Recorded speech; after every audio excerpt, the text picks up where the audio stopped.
in a few technical difficulties. Let me make sure I am all the way turned up. So I am going to give people just a little bit of time to tune in. I know that some of you are probably watching a replay, and I do not like to hold you for long. So let me tell you what I'm going to do in case you want to take advantage of that now. I am going to go back through and put the chapters for this conversation because so you can go directly to the part that you are looking for. So if you are watching the replay of this, this is 3 p.m. Central Standard Time on a Wednesday, because every Wednesday at 3 p.m. Central Standard Time, we come on for Spiritually Woke Wednesday. So if you're watching this like after 5 p.m. on February 4th or 3rd, I don't know what day it is, 3rd, then you can go to the description box and get to the exact part that you are looking for. Hello, hello. I'm so glad you're here. Let me try to move my setup a little bit. Hello, Obedience Podcast. So glad you ladies are here. I enjoyed the live last night. All right. Yes, I like it right there. The lighting may not be all that we need. I'm using my computer today because I have taken some notes and I want to make sure that we are able to get all of it. So I'm going live from my phone as opposed to my computer. So thank you so much. You know, what Satan meant for my harm, God used for my good. Because, friend, let me tell you that my hair was a whole hot mess yesterday and I couldn't get it to do anything. And so I got to pinning and wrapping, and this is what came of it. Let me just fix a few things here and we are going to get started. If you are new, then I hope that you would subscribe to the channel. Let me y'all, me and multitasking while you're watching. I pray that you will subscribe. I pray that you will go ahead and share this live now with someone so they can join us in real time. And I hope that you'll like click the like. That just helps tell the algorithm like, hey, people are watching this and tuning in. Go ahead and tell some other people to join. Let me just do a few things because y'all know I had several lives started going, scheduling, because I forgot that I was going live from my phone and not my computer. But all right, so let's get into this conversation. We are talking about reparations today and all month. On Wednesdays for our Spiritually Woke Wednesday series, we are doing a racial reconciliation series. So this week we're talking about reparations. Next week we're going to talk about, and I'm probably going to get some of these out of order. Oh, next week we have a guest, the Fashion Chase. You know, she's my co-host over on Girl, I Got Questions TV. If you're not a subscriber of that channel, then go check out that channel. We'll be back with consistent videos soon, but she's going to be on next week and we're talking about colorism. Then there's going to be episode where we talk about raising Black boys, and I have one of my good YouTube friends, Daily Dale, coming on for that one. And then I'm talking about Black Christians Matter and just the whole, you know, as it pertains to Black Lives Matters, but really specific to Christianity and how the Black ideology or just our way of doing church isn't always respected or accepted. So we gonna talk about some things this month. I hope that y'all are following me on Instagram at Yasmine_Williams-Woods, where you can send me questions relevant to these topics. Of course, you can get daily inspiration and all that. But as it pertains to our Black History Month series, follow me there. Send me questions that you have on each of the topics. Let me know when you agree, when you disagree, and all of the things. So again, I just want to give people time to come in because I was a little all over the place. And as I'm doing that, let me continue to do the housekeeping. So you know what to expect from our racial reconciliation series this month. Happy Black History Month to you. Yes, we are Black history. We are living. We are like, we exist. So our history is constant. Our history is living. And I just want to acknowledge that, like, yeah, we are celebrating Black history, but we are to be celebrated every single day of every single moment, day, life, right? But so that's our Wednesday series. On Thursday, not only is it Black History Month, it is the month of my favorite holiday. It has always been my favorite holiday. So I get a lot of my single sisters in Christ saying, I just hate Valentine's Day.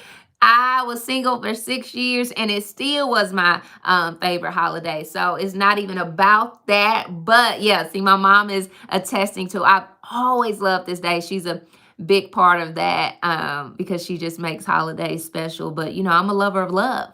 Conquer life with courageous love. It would make sense. Love lifted me, honey. So it would make sense that I would love this day being Valentine's Day. So to celebrate Valentine's Day, we are doing a Thursday series on relationships. Tomorrow's video is all about pornography, and you know, it's a topic for me that I was like, when I was asked to do it, I was like, I don't know if I'm your gal, but I went ahead, I stepped out on faith. The video will be ready for you 9 o'clock tomorrow morning. I hope you'll watch. It's a premiere. And then I'm doing a video the following week on how to heal after a heartbreak, because I told y'all I was single for 6 years. It was the end of, I had been in a 4-year relationship prior to that. So your girl can tell you about some heartbreak. Then I'm doing a collab with Daily Dell again, and we are talking about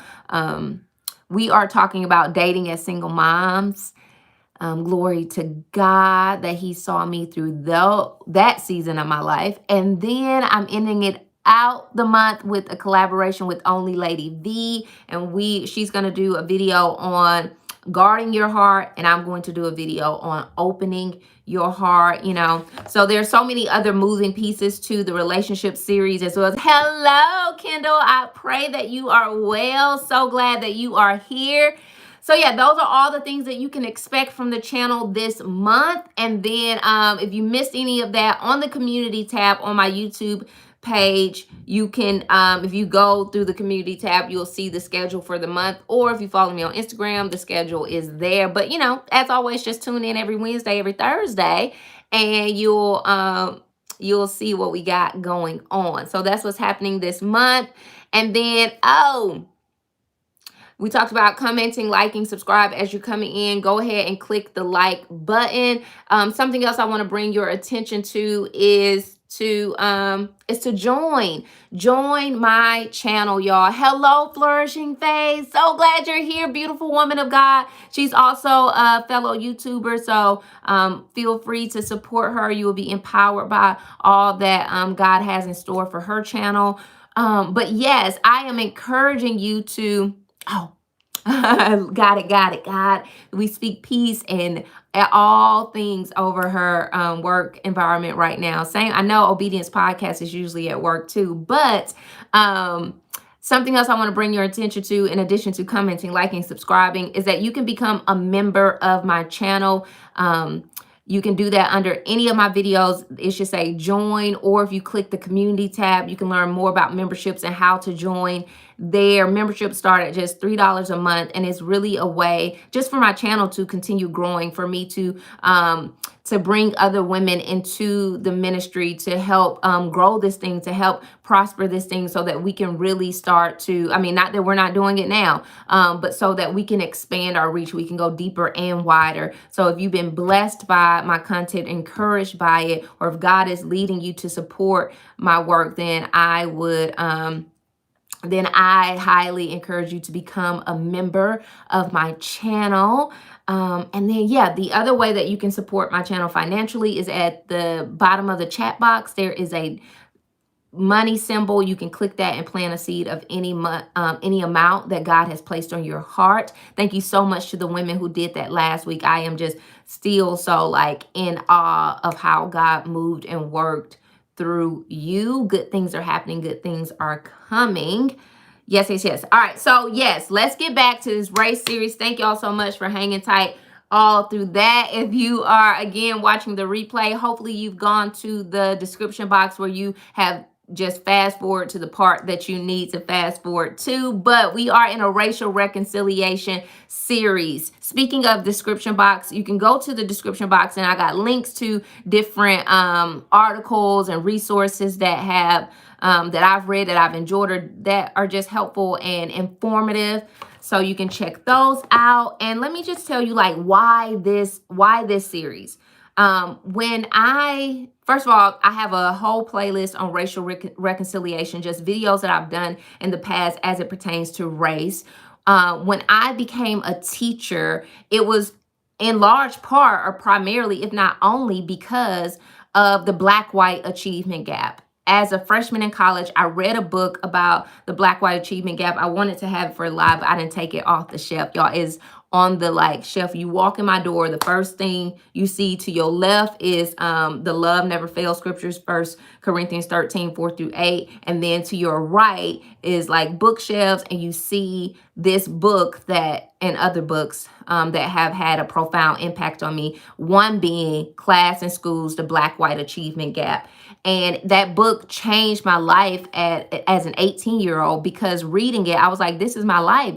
They talked about all the social ills that Black communities face and deal with, all the things that Black people too often have to overcome, all of the adversities that are inherent to vulnerable communities, demographics, neighborhoods, work environments, health situation, all the things. And I was reading this book and I'm like, what? This is my life. And if there are people, I was so completely ignorant at the time, but I'm like, if there are people wise enough to write a book about it, there are people who are able to do something about it. So at that point, I'm like, look, education has changed my life. Retrospectively, I can say God used education as a conduit through which he changed my life. But education changed my life. So I was on this mission of I am going to fight for educational equity. We need it. It changes communities. It changes lives. It changes generations. Okay. And through that work, just really began to be in depth in understanding the racial climate of our country, racial policies in our countries, and all of that. So if you've just recently started following me, I don't want you to be like, where is she coming from on this? Where are we going? This has always been a big part of my work. When I started speaking here and where I currently live, a lot of it was community leaders asking me to speak on the matter of race, just because of my work in educational inequity. So yes. This is not random. What are you doing, girl? You hopping on a bandwagon? This is the root of so much of my work, while I do what I do. But let's talk about reparations. I'm gonna need y'all to talk with me on this, all right? And just so I can go back and put these notes in, I want to take time of where I start. All right, told y'all I had to get a whole PowerPoint for this one. That is why I am on my phone. We don't have the natural light like we usually do, but because I need my computer to make sure I'm getting these notes. Let me tell y'all where we're going. So we're going to talk about reparations. We're going to talk about, it's hard to talk about reparations without talking about generational wealth or just the wealth gap, I should say, in our country. We're going to talk about what is the church's responsibility. We're going to talk about what does the Bible say as it pertains to reparations and social justice and all the things, okay? So we got wealth gap, we got Bible, we got the Christian responsibilities. And that's where we at. So let's go ahead with, let me just start us with reparations. And I want to define it for you. I'm going to read from this book a couple of times, and it's called The Color of Compromise. If you are a Christian and you have not read this book, I strongly recommend it. In my racial reconciliation playlist, I have a video where I talk in depth about this book. I'm just going to read 3 excerpts during our time together today, but it is highly recommended. Let me give you the full title. It is called The Truth About the American Church's Complicity in Racism. Hey, my love, so glad you made it. All right, so it's by Jamar Tisby. You want to go read that. Now, let me take you to the first little bit that I want to read. All right, so this is about his section on reparation. He says, perhaps the only other R word more controversial to American Christians than racism is reparations. y'all, I have been like under the fire about this topic. I'm like, do I want to do this topic? You know, I'm in some relationships right now in my work as a Christian speaker, and I'm like, are they gonna pull the plug? Well, I'm like, if you pull the plug because of the work that I am doing, that I believe deeply in as a Christian woman, then like it just wasn't meant to be. I got to do what I got to do. Um, he goes on to say, the fact remains that Black people labored for centuries without pay. They tilled the soil, picked crops until their fingers bled, raised other people's children, and performed many other valuable forms of labor, even as they endured abuse, rape, murder, and family separations. Segregation denied Black people opportunities for education, employment, and asset accumulation, all of which contribute to the wealth gap between Black and white citizens. So it is like that belief that those who are fighting for reparations believe that, or it's like for those reasons that those fighting for reparations feel that Black people deserve them. Descendants of slaves deserve reparations. Like for years, for centuries, Black bodies, Black people, the Black labor workforce was America's greatest asset. It was like they were worth over $3.5 billion during the slavery. Like, so that was a greater asset than all of the machines, all the other manufacturing products that created the economy of America. Black bodies were the greatest asset. And if we think about just our workforce now, companies, like their greatest expense is paying their employees. So if you think about if all of the greatest companies, the Fortune 5 companies in America, I'm going to put it in the description box along with some other links too.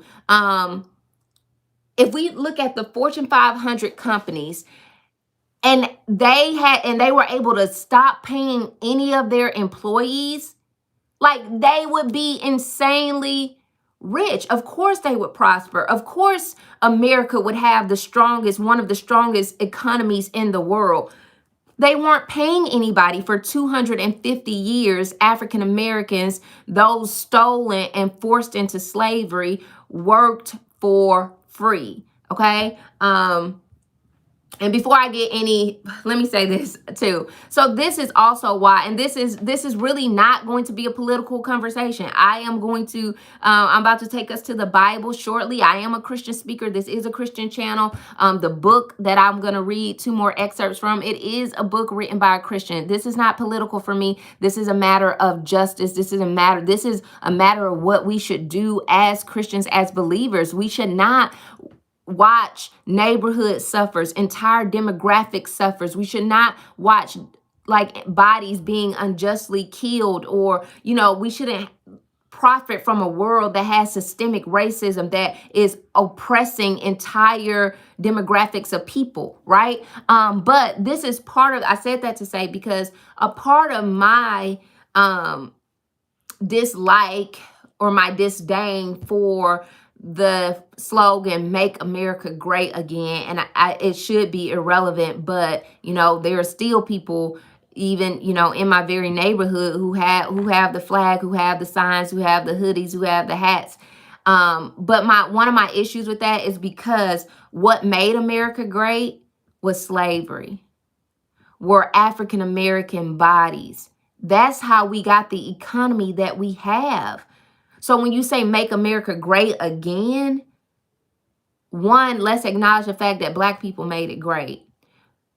2, let's really be sensitive to the fact that we're essentially implying that we want to go back to slavery, because that's what made it great from the beginning. That's just my take on it. That's why it feels offensive and hurtful to me, and it makes me uncomfortable. It feels like a racist attack to me. The same way people react to the Confederate flag is the way I react to that slogan.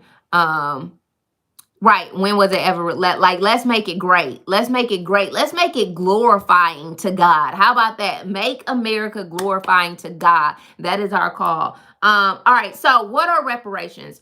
Reparations is a legal term meaning to amends a wrong. Let me read this point. And typically it is a cash payment to victims or the descendants of victims. And as I've said, it's not charity. It is truly an act of justice. People have issues because they're like, well, how is this even going to be possible? How can we afford it? How can we identify the people who are actually descendants of slaves? How can we identify who's black and who's not? Because hello, race is a man-made construct. So now it's like, well, how do we figure it out when it's such a man-made entity, right?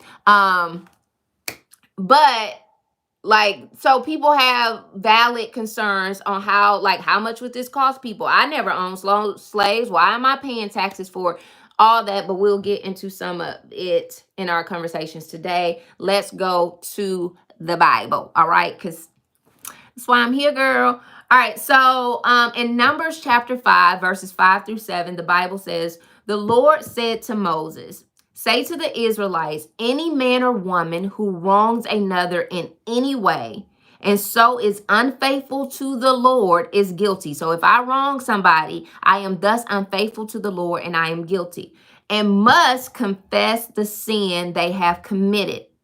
They must make full restitution for the wrong they have done and a fifth of the value to it and give it all to the person they have wronged. So I got to confess of the sin that I committed and I got to make full restitution for the wrong that I have done. So people are saying, like, should America have to make amends, make reparations for the wrong that they have done? Well, Moses, in Bible times, God expected the Israelites to do just that. He expected people to do just that. And people say, oh, you want to take scripture out of context. And I get it. You know, I look right now, my phone is sitting on 1, 2, 3, 4, 5 study Bibles, not just regular Bible, study Bibles. So I get context, okay? But let's not forget that God is the same today, yesterday, and forever. So what he said to Moses is still relevant to what he's saying to me, to what he's saying to America.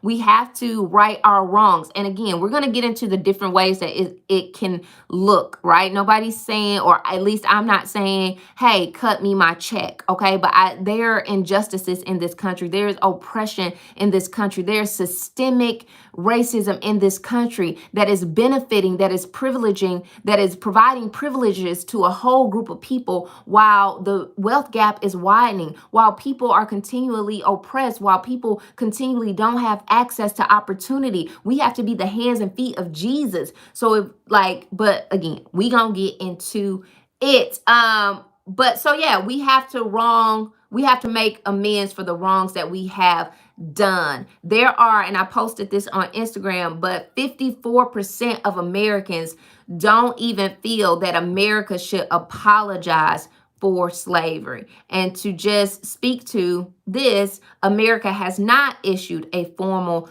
apology for what they call its original sin. I do think some acknowledgement has to be done and made so that as a country we can move forward. We need the apology from leadership so that we can start to see it with our neighbors. We can start to see it in our work environments. We can start to see that, like, hey, I acknowledged the wrong, and because I'm aware of it, at least I'm cognizant and can make decisions from from the knowledge that I have, from the wisdom that I have.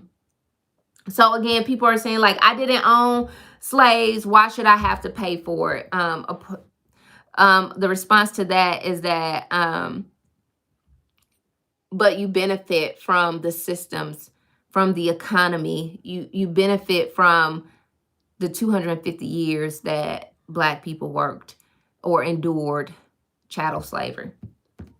I'm going to give you 2 more Bible verses. This one is from Deuteronomy chapter 15, verses 12 through 15. And it says, if any of your people, Hebrew men or women, sell themselves to you and serve you 6 years, and let's be clear, Africans did not sell themselves to white people. They were stolen. They were kidnapped. They were taken. I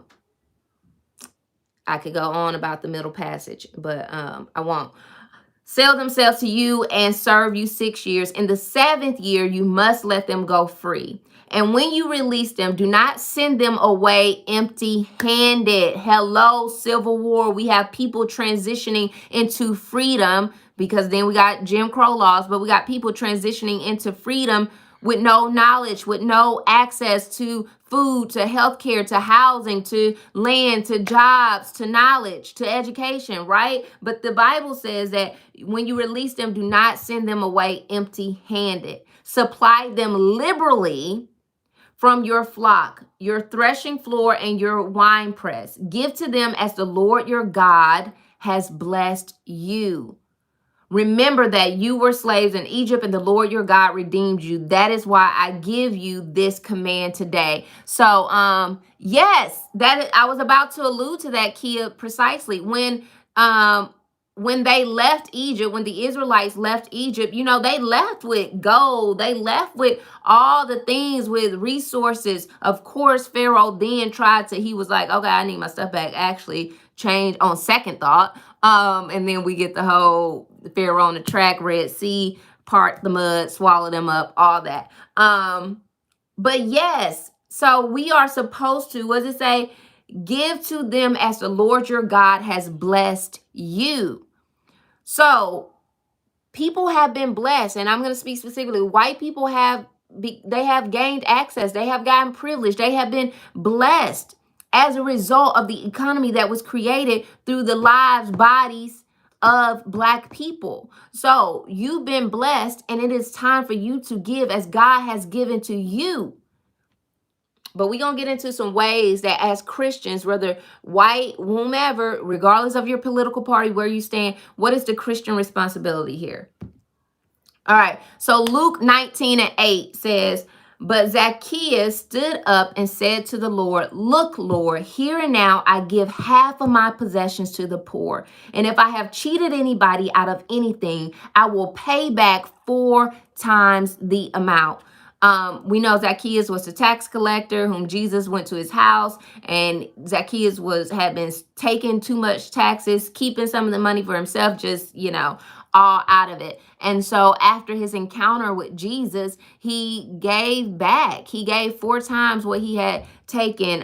He gave all his possessions to the poor. So I bring up these 3 scriptures just to say, like, it is our job. It is our Christian responsibility as believers to confess of our sins and to right the wrongs, to provide reparations for those whom we have wronged. And I think that I believe that is relevant to us as a country, to us as a body of people, right? African Americans have been wronged. African Americans are currently suffering. We as Christians need to do something about it. Let me, hey, love, so glad you're here. As you are coming in, ladies, definitely go ahead and click the like button. If you are not a subscriber, I pray that you'll continue to watch my videos. Join us tomorrow morning at 9 a.m. And as you watch, I pray that you will be led to subscribe and continue to support this channel. So let's talk about the wealth gap. I'm going to read another excerpt. Here is the book. I'm going to read one more excerpt from this book. It'll be linked in the description box along with links to other resources, online resources, articles, and things that can give you more in-depth information regarding the things that we discussed today. All right, so the wealth gap between Black and white citizens is colossal, and there is no end in sight. A 2011 study revealed that a typical white household had 16 times the wealth of a Black one. And I took some notes in addition to this that I wanted to share. We'll see if I can find it. Let me keep reading this because it was like powerful. According to a 2014 report, for every dollar in a white household, a Black household has less than 7 cents. So for every $1 a white household has, a Black household has 7 cents. Black people comprise about 13% of the population, but hold less than 3% of the nation's total wealth. Even among the richest people, the wealthiest 1% of Black families has about $1.6 million compared to $12 million for the wealthiest 1% of white families. You hear that? Like, even the rich Black people aren't rich when you start comparing it to the wealth that has been accumulated in white families. So rich Black people, $1.6 million, compared to the 12 million for the wealthiest 1% of white families. The reason for these gaps, including redlining, we're going to talk about it in real estate, denying bank loans to people of color, and higher unemployment rates among Black people, just to name a few. These gaps will persist unless a broad-based reform effort takes hold. Reparations, Christian responsibility. One facet of these reforms could include, he says, reparations. All right. So those are just some statistics of like how wide this gap is. Y'all always taking so many notes, and then after I was like, I gotta cut some of this because we only gonna be on here for an hour. So some of it gotta go. I wish I remembered. I found the statistic regarding the wealth gap, and I was like, man, this is heartbreaking. Oh, so the median incomes. Hello, Jenny. So glad you're here. Thank you for joining and clicking the like. The median income for a Black household is $17,000 a year. The median income for a white household is $171,000 a year. Again, all the articles are going to be in the description box. Did you hear that? $17,000. And I know personal families who do not make $17,000 a year. So that's the median. There's a neighborhood here in Nashville where the average income is between $7,000 and $8,000 a year. Okay. So we got median $17,000 for Black family, $171,000 a year for a white family. There is a wealth gap. Okay. All right. So how do we get here? Right. In the book, Jamar Tisby alluded to the New Deal. The New Deal was FDR's, I'm going to read this specifically, but the biggest negative impact on Black people, I would argue, was the fact that the New Deal helped to bail people out of mortgages that were failing, and then they were able to have access to lower interest loans. Well, of course, Black people were denied these loans. Other things that came from the New Deal were work projects, unemployment insurance, which that gets us into the GI Bill, and financial reform. There are so many different programs, right? So then we get to the GI Bill, which was also a part of the New Deal. So we got World War II veterans who are coming home. They fought for and served their country. I know a lot of you know a lot of this. So, but hear this, 1.2 million Black World War II veterans were denied the privileges of this GI Bill. Of course, they found ways around it to make them ineligible. One of the big parts was the unemployment insurance. So they were saying, so soldiers, veterans were supposed to be given like $20 a week for a year, I believe. And the unemployment agencies would say, well, you're not qualified if there are, in fact, other jobs that you can get. And, you know, we think $20 a week is like, nothing, but we got to think like we're post-World War II. So like $20 a week would have been helpful. And in fact, it was helpful for a lot of white veterans. And it allowed them to have income. It allowed them to buy homes. It allowed them to provide for their families. Not that everything was peachy creamy, but it was a lot better than, again, for Black veteran soldiers who were denied these resources that they had fought for, that they had earned. And so if I were a Black veteran and I was like, okay, I need the unemployment insurance guaranteed to me under the GI Bill, they might say to me, well, no, because there's a job over there that you can get for $3 a week. And since you qualify for that, you need to just go work that job instead of getting the $20 a week from us. Although white veterans were allowed all the benefits of the GI Bill.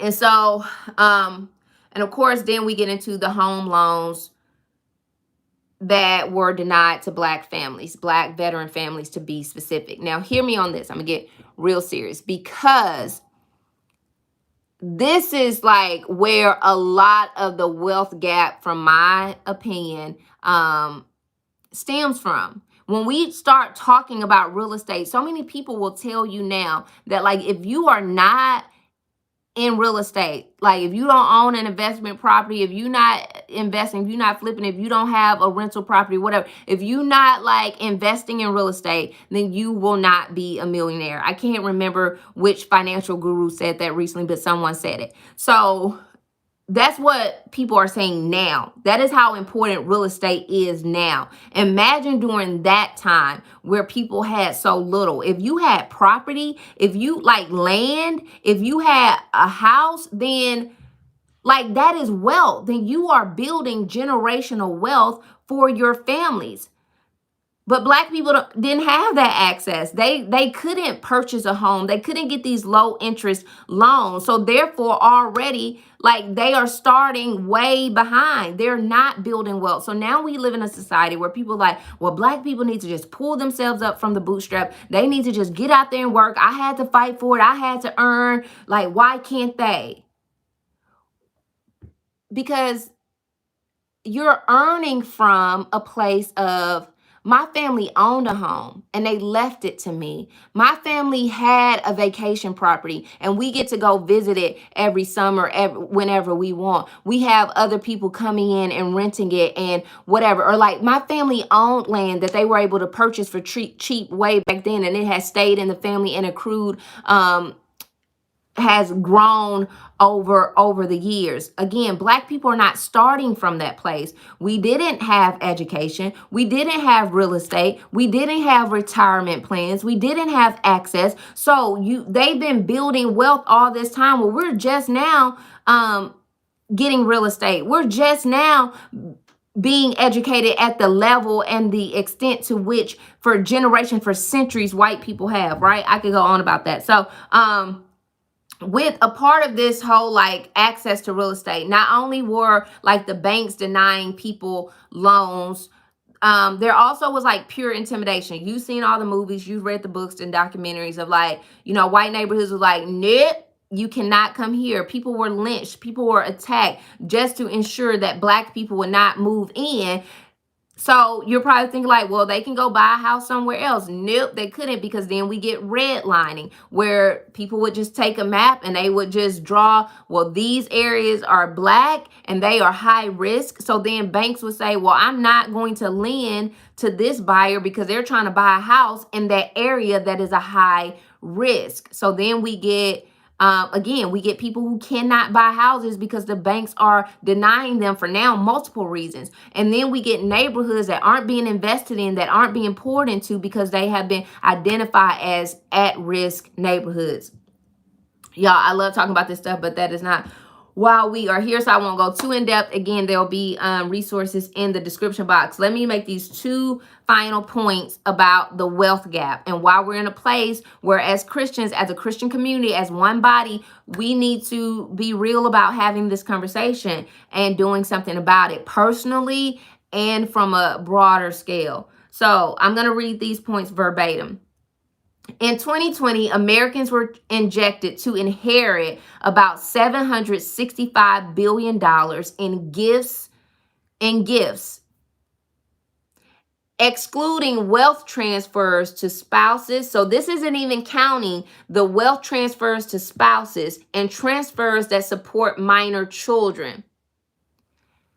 So these are inheritances, like if someone passes away, or if you have a trust fund, or you have, these are gifts.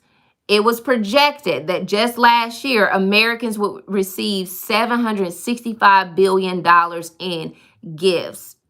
Black people, we're not getting these kind of inheritance. Like how much of that $765 billion went to Black families? Let's see. Inheritances account for roughly 4% of annual household income, much of which goes untaxed by the U.S. government. So people are getting these gifts, these inheritances, whether they are in money, in trust funds, in property, in like items like family heirlooms, whatever the case may be. But this stuff is untaxed. So we have yet another like gap. Most Black people, like our income is from our job that we work, and that money is taxed, right? So and this is 4% of an annual household income. So not only do they got their job and whatever other streams of income they have access to, 4% of their annual income is just from inheritances alone. I don't have an inheritance coming in every year, okay?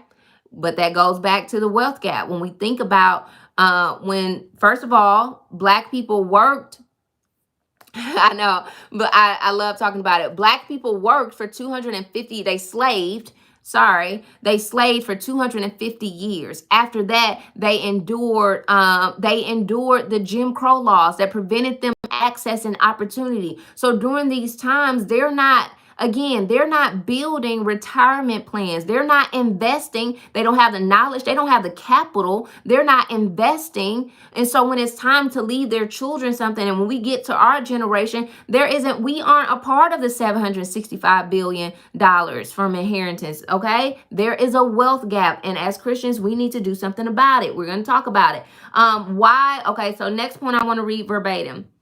Why are high and middle income white families so much wealthier than Black families with the same incomes? So I can make the same thing that my neighbor makes. We make the same. I can even make, let's say I make $50,000 more than my neighbor makes. Hear this. I'm still not going to be as wealthy as my neighbor. I make $50,000 more a year, but they are still wealthier. Here's why. White families receive much larger inheritance on average than Black families. These economists conclude that inheritances and other intergenerational transfers account for more of the racial wealth divide than any other demographic and socioeconomic indicators. So it all goes back to inheritances. And we know the Bible says, we are to leave inheritance for our children's children. Well, white people been doing that. We haven't had the capital to do that. And so then we get back to this whole pull up by the bootstraps thing. Y'all, I'm so grateful that y'all are still here with me. I just have 2 more slides to get through. We're going to talk about what is our Christian responsibility? What is the conversation now in our country? What does all of this mean? What can we do? All right. So just real quick, I want to talk about 3 things that happen, because people are like, okay, pull yourself up from the bootstraps. Thanks so much. I appreciate that. So Black people have tried to do that. And let's acknowledge, let's celebrate. Hello, Black History Month. Hello, celebrate, uplift. Black people are the bomb.com, because despite not having access, not having opportunity, not having education, I will definitely do that, my love. Thanks so much for coming in. Despite not having those things, we have excelled. We are thriving. We are business owners. We are college educators. We are homeowners. We are business investors. We are doing it, but we are going to do it even on a larger scale, period. We are an amazing people. Okay. But everybody say, pull yourself up in the bootstraps, pull yourself up in the bootstraps. We've done that. Obviously, hello. But we've been doing that. Here are 3 things I want to tell you about. So we have the Freedmen's Savings Bank. And so this was after the Civil War. People felt that, hey, Black people transitioning into freedom are going to need normal everyday resources. They're also going to need financial literacy. They're going to need to know how to invest, how they've never had money. They're going to need to know how to manage that and how to live with that. So we get the Freedmen's Bank.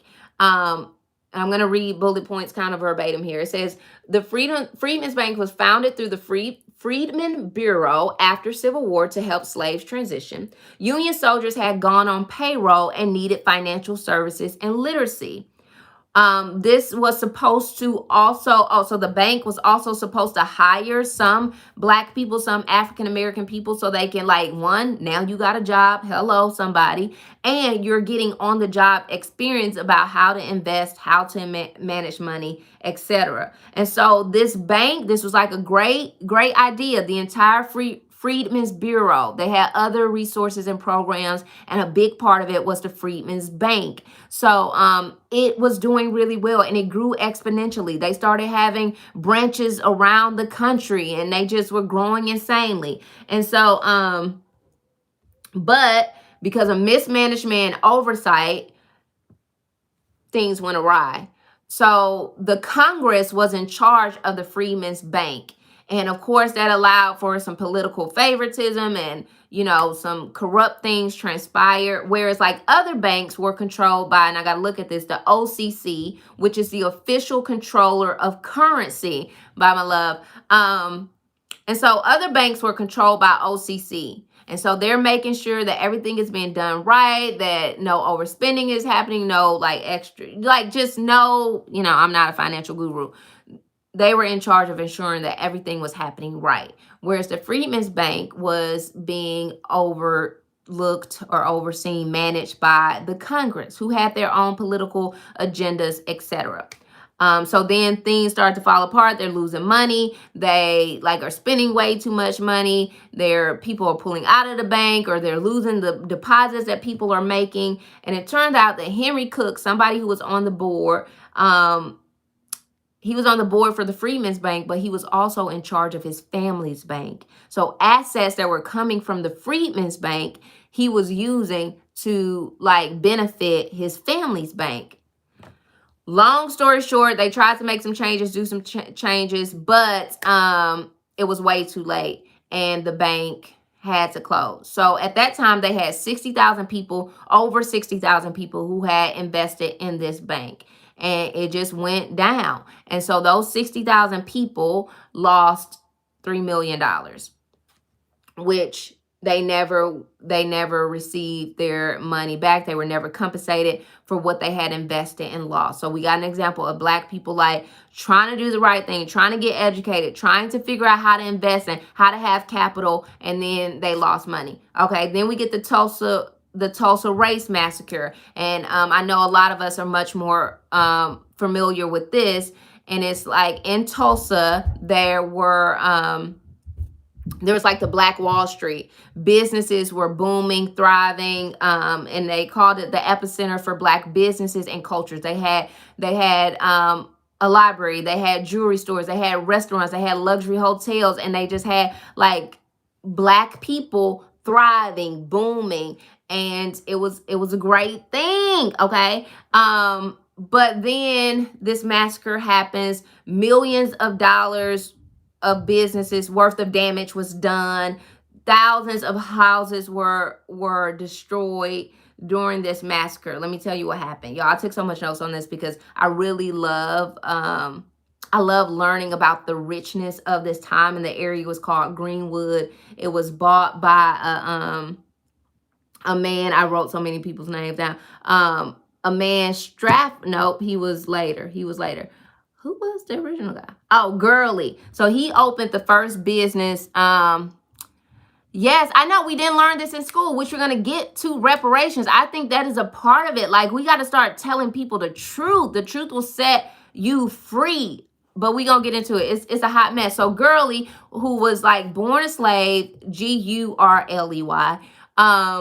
he was a wealthy landowner, and he bought 40 acres, and he named the area Greenwood after a city in Mississippi. And he built a boarding house for African Americans. So people started going to Tulsa. Or Oklahoma had more Black towns than any other country during the time, because people were just flocking here because they saw that you could prosper, you could grow, you can build a business. And they really felt as though it was important to invest in one another. So they would start a business and then help somebody else start a business, and they really just put all their resources together to create wealth, to create generational wealth, to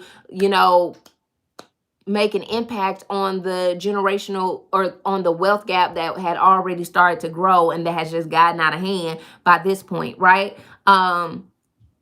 So yes, they had a black-owned newspaper, and that really was the source where it educated Black people on how to have a socio-cultural mindset, how to look at life from a social entrepreneurial lens, and it talks about their rights and how to vote. What it just was like a great resource for them to have and go to stay educated.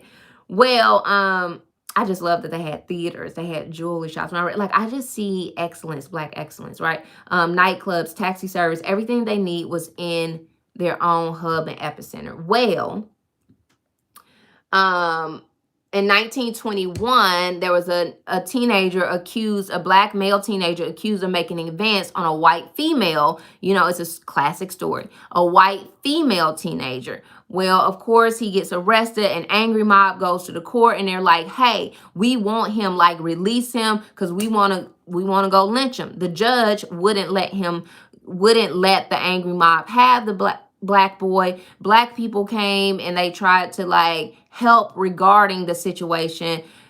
That didn't go well. So then they left. They came back with more Black people. It was like 75 Black people, according to what I read. But then like 1,500 white people there. So of course this tension, this riot, everything breaks out. The Black people then escape to Greenwood, Black Wall Street. And so that is where the riots start to happen. Black people were killed, just like point blank. Like, I'm just walking down the street, you're gone, you're killed. And again, we got millions of dollars in damage. Nobody helped. They helped themselves with the NAACP. Black people, they helped to try to rebuild, but of course it never got back to what it once was. And just so you know that, like, this wasn't a one-time thing. Of course, tension had started to build because there was jealousy, there was envy of like, how can these Black people, these inferior creatures, have like this opulent lifestyle, and we're struggling, or we don't have this. They don't deserve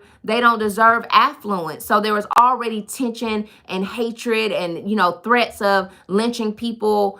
It wasn't just because this one incident. No, it had been brewing. You know how it goes. You've seen all the movies, you've read the books. And so we get the massacre. All right, let me get you to the Red Summer of 1919. Told y'all to get out 2 more slides. But so the Red Summer of 1919 is essentially just that summer. So many cities in America. We got Chicago, we got Knoxville, Tennessee, we got DC. Just so many American cities saw bloodshed and racial tension like never before. People were murdered. And so we are after World War I.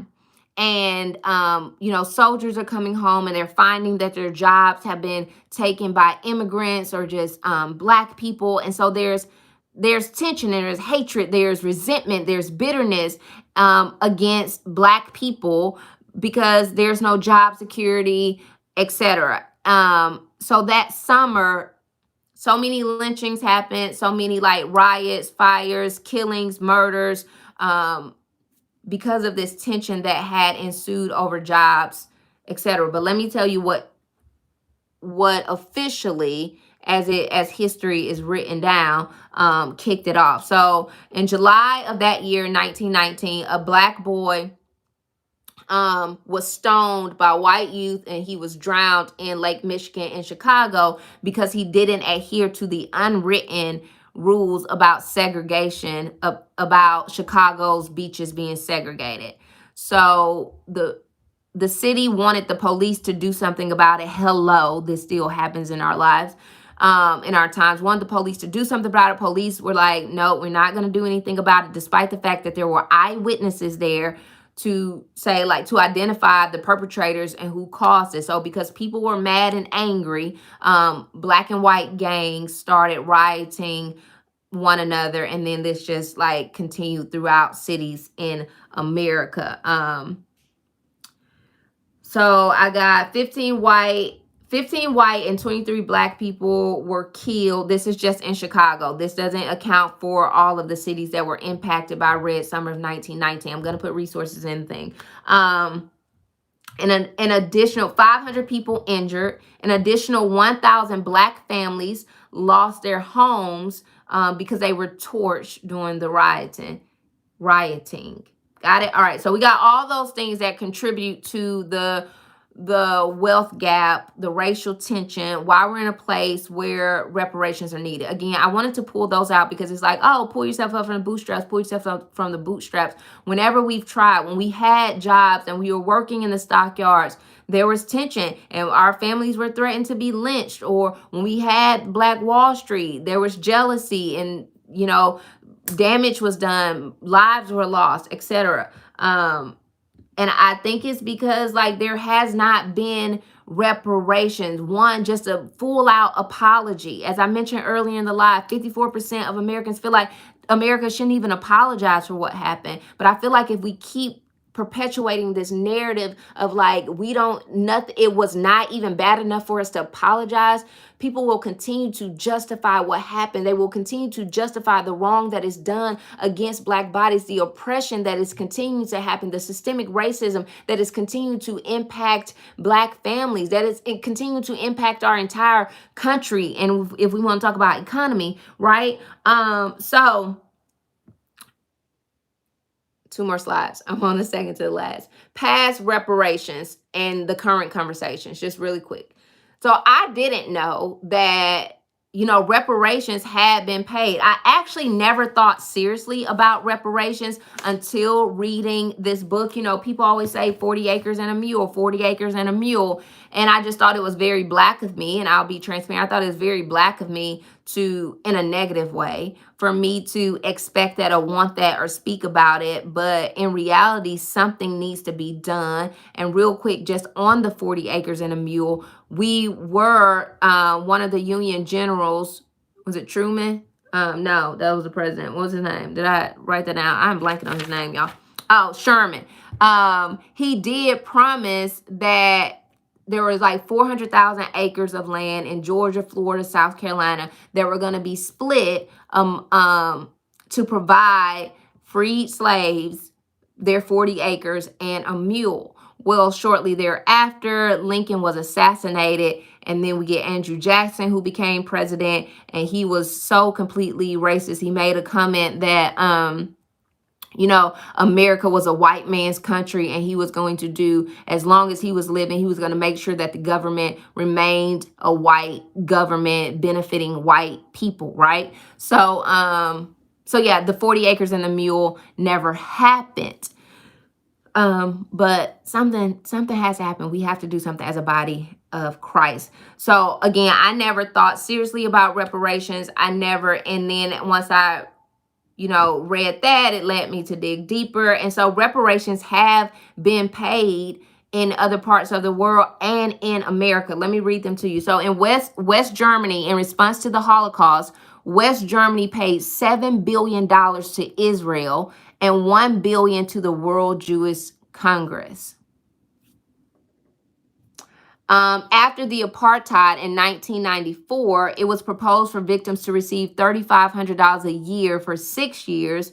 And that didn't happen. I think what ultimately happened is that victims received a one-time payment of $4,000. And y'all, it's so not even about the money. People get wrapped up in the money. Yes, when we look at our neighborhoods, when we look at the level of poverty, some financial restitution needs to be implemented ASAP, immediately, urgently. However, it's not even all about the money. It is can you acknowledge what happened so there can be some right can come from all the wrong that was done. So people got people after the apartheid, people got $4,000, a one-off payment, and $4,000. But here's the thing that people are very appreciative of is that there were over 2,000 public hearings that exposed the truth of what happened, and over 7,000 people, perpetrators, came clean and were honest about what happened. So, people in South Africa, around the world, people were able to see what they had been enduring, what they had gone through. And I think that made a difference of just oh my goodness, this really transpired in our day, in our time, in our age. This really happened. We have to be more aware of justice. We have to be ensure that this is not happening around the world. But again, that kind of thing has not happened as it pertains to slavery. And here goes the thing where I'm like, okay, America, let's get it together. In 1988, the U.S. government apologized to Japanese Americans who had been forced into camps during the war, and they paid $20,000 to every surviving victim. Again, $20,000 doesn't compensate for what they endured, but it is something. It is way more than African Americans have received. And did you hear me in the beginning? They received an apology. And then just two other things. Georgetown and Princeton universities are currently working to provide reparations to families that were impacted to the slaves that they sold to like have their colleges thrive. For example, Georgetown was going to have to shut down. They were going to go completely out of business. I don't know if they were going to have to close their doors. And so they sold, I think, like 273 slaves to Louisiana, just so their university could stay afloat. So last fall, they were supposed to start making payments to the children or the descendants of those families whom they serve. Now, Georgetown people got issues with this because Georgetown's like, okay, $4,000, we're going to give $400,000 a year, which comes down to like $50 per person who is the descendant of these people who were slave into slavery. $50. But I mean, it is better than nothing, and it is an acknowledgement. I think those $400,000 a year can be poured into the communities and have greater impacts than giving somebody a $50 check. And I know they're working through all of that. And I feel like that is where I am, of just like wanting something to be done to uplift communities, to acknowledge that the systems are corrupt and to then do something about it. So the current conversation is around this plan, it's called HR 40, tribute to the 40 acres and a mule. This bill has been around for over 17 years. The person who created the bill has since then passed away, but new congressmen are trying to get it like passed. And it basically just proposes that like we're going to have a conversation about this and really start to explore the impact of slavery. Let me read exactly what it says. It says, this bill establishes the commission to study and develop reparation proposals for African Americans. So can we at least get somebody to study the impact of this? The commission The commission shall examine slavery and discrimination in the colonies and the United States from 1619 to the present and recommend appropriate remedies. Among other requirements, the commission shall identify 1, the role of the federal and state governments in supporting the institution of slavery, 2, forms of discrimination in the public and private sectors against freed slaves and their descendants, and 3, lingering negative effects of slavery on living African Americans in society. So basically, like, let's just do some research, figure out the impact of all of this, figure out possible viable solutions, and move forward from there. That's the current conversation on it. So now we get to Christian responsibility. This is where we are going to wrap it up, y'all. Next week, we're talking about colorism. I got my girl, Shayna Berkeley from The Fashion Chase, from our talk show, Girl, I Got Questions TV, coming. And we're going to talk about colorism. So pumped about that, but I won't have all the notes, but I'll have some truth and some facts for you. But let's talk about what's the Christian responsibility. I asked on my Instagram page, like, what do you feel Christians should do about this? And I would love to hear your thoughts. If you could put some stuff in the chat, if you're watching the replay, put some stuff in the comments about like, what can we do personally? What can we, I say we, but white people do collectively? I mean, we do have to work together. I get all that. You know, if you want to know my stance on race and relation, check out the racial reconciliation playlist, which this will be on there too. But for me, one of the big things is like, tell your kids the truth. I saw a quote just today and I shared it on my page from one of my good friends. And she didn't make the quote, but she posted a quote. She's a bum.com business owner here in Nashville. She owns United Street Tours, just educates you on all the race stuff ever. So if you ever hear, actually they're doing some virtual stuff now. I'm going to put links to that in the chat because we all need the work that she's doing. But it said that if Black people or if Black kids are young enough to endure racism, then white children are young enough, old enough to learn about it. I think that the acknowledgement is important. I think that empathy is important. It wasn't that long ago, and we are still dealing with the effects of it. Yes, like at the most basic level, let's deal with it. But hear that. If Black children are old enough to endure racism, then white children are old enough to learn about racism, period. And she went on to explain that, like, in the body, studies of the brain show that children at extremely young ages can feel the impact of racism, of racial tension, etc. My children have to learn. I mean, I joke with my husband all the time, like, you probably gonna pull your kids out of this school being homeschool. I'm like, because today at school we talked about this and we learned this and we read this, because they need to know the truth about everything. They have to know the truth. Their livelihood in a lot of cases is dependent on them knowing the truth. Because if I go out in this world, in these conservative environments, I don't mean politically conservative, I mean, or maybe I do, but I'm speaking about, like, I don't even want to say conservative, these racist environments, because there are some conservative people who are not racist, but there are some racist people who are racist. Okay. But my kids have to know the truth. Their livelihood is dependent upon it, because they're going to go out into this racist environment, these racist neighborhoods where people feel like they're still inferior to them. People feel like they don't belong. People feel like they don't deserve an apology for what they went through and all that they have overcome. So they just have to know the truth. I feel as though we just got to tell our children the truth. I mean, I'm gonna go on and on about that one day. But so some things from this book and that people suggested on Instagram are to fund a debt forgiveness for Black families. So that's from this book, and it's like, for these big major mega white churches, use that money to create a fund where you're forgiving debt for Black families.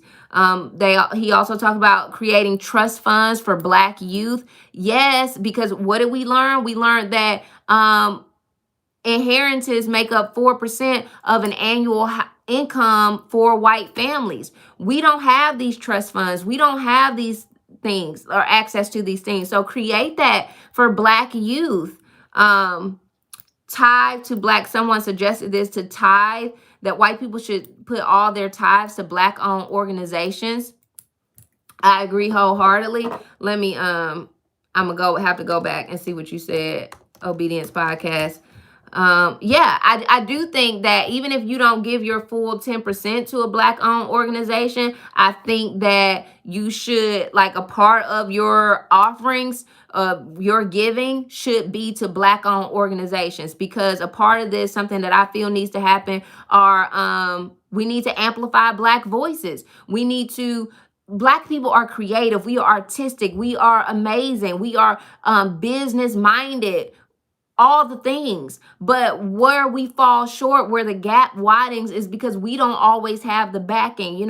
Master P was just having his issue with Clubhouse and how it creates all this money. And he was saying, like, Black people need to create apps like this. Well, Kev on stage responded. He's like, actually, we do create apps like this. I have one, and Black people have supported me completely. And Kev on stage brought up the point that, it's not that Black people aren't creating these things. We just don't have the backing. So I feel like a part of the reparations are, we need to invest in Black businesses. We being white people, like, are you going out of your way to shop with a Black person, to spend your money with a Black business? If you are a loan officer, if you're investing in businesses, are you investing in Black businesses, etc.? All right, let me catch up. Yes to the student loan. Okay. And let's be clear to say, no, we aren't asking for handouts, but acknowledge there is a gap, and this nation wasn't built for us, but it was built by us. Wholeheartedly, like that part. period. And we have thrived, we have succeeded without any of this, and we will continue to. But I do think if we say that we are believers, we are one body, then we need to do something to right the wrongs. Jesus came and righted the wrongs of man, of people on earth, of sinners. If we are to live like Christ, we need to right the wrongs of generations before us. And a part of that is, the things that you're saying, the investing in Black businesses, the tithing to Black-owned organizations, backing Black businesses, investing in Black ideas, Black creativity, supporting Black youth, creating debt forgiveness. But we shouldn't have to work 10 times harder just to make it. We should be level, period. So if you are a white person and you're watching, what are you doing to help? What part are you playing in this? What has God put on your heart where you are broken? Other things are fund salaries. This was personal to me. Jamar Tisby mentioned this as well, but he alluded to the fact that oftentimes Black pastors have to have multiple jobs just because their church can afford to pay him or her a salary that will sustain him or her and their family and their housing situation, their food, and their travel and all that. So it's like, I got to pastor this church, serve my community, and still work 9 to 5. It's personal to me because just because we have a very close family member who does just that. So Jamar Tisby proposes that, these major successful, and it doesn't even have to be a big white church. They still just have more money than your average Black church. But that white churches should pay for the salaries of Black pastors so that those Black pastors then have a greater bandwidth, a greater capacity to pour into their communities, because they're not having to pour into their community on Sunday and then work Sunday through Sunday on another job. And then the other thing is invest in local public schools that have limited resources. We live statistically in an affluent school district, and it's not a time that I don't go to an event and you hear how this church has provided this and done this and built this and gave this. And I do believe that those same churches should give to schools or to districts that are less privileged, less served. Those are the ways that I think we can I keep saying white people can and should do their part as it pertains to reparations. Educate yourself, educate your children, educate your family members, even the ones who are completely closed-minded.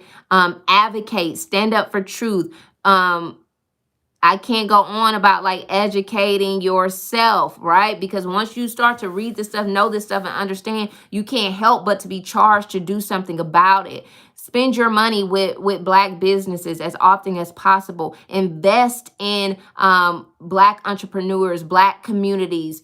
Give. I don't know, all these things that we mentioned and talked about. It doesn't have to be something major on a grand scale, but it does have to happen. It does have to start. I think as believers, we have to be conscious of the fact that there are communities hurting. God's children are suffering. There are children who aren't eating, who don't have adequate housing, who don't have access to equitable education. This is problematic. We live in a wealthy country, a country that is wealthy because of the very people who are suffering. So, I think we need to do something about it. Y'all, there's so much more I could say about it, but Real Girl Food World is on the chat. She knows that Spiritually Woke Wednesdays really do help me just break up the monotony of editing all day. And I love seeing y'all. It's just a reminder, to keep going, keep pushing. But also it becomes a distraction too if I just go on and on, because it's I don't want to go edit it. I just want to keep talking to y'all, especially about something that I'm so passionate about. I'm so completely passionate about racial reconciliation. It is essential. Our God reconciled us. Our Jesus, we do love you too. Our Jesus reconciled us to God. And I believe we got to do some work with reconciliation here on earth.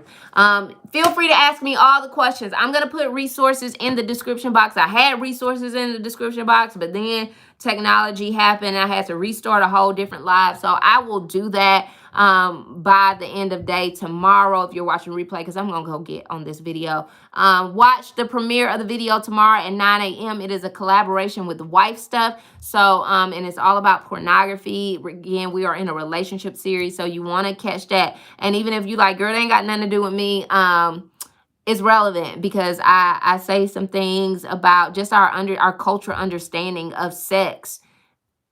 Like, we got it wrong. So make sure you tune in tomorrow for that. I'll see y'all next week to continue this race relation. It's all about colorism. And I want to hear y'all stories. Like, you know, I am a lighter complexion woman. My co-host Shayna is a darker complexion woman. Like, I don't even know the politically correct way to talk about it. And I am Black, right? Like, it's just, it creates all the things. So I want to hear y'all stories too as we prepare for next week's topic. Just, y'all, so many things. I'm gonna tell y'all about, you know, having my brown skinned beautiful daughter and just the stuff I've had to endure with that. It's crazy.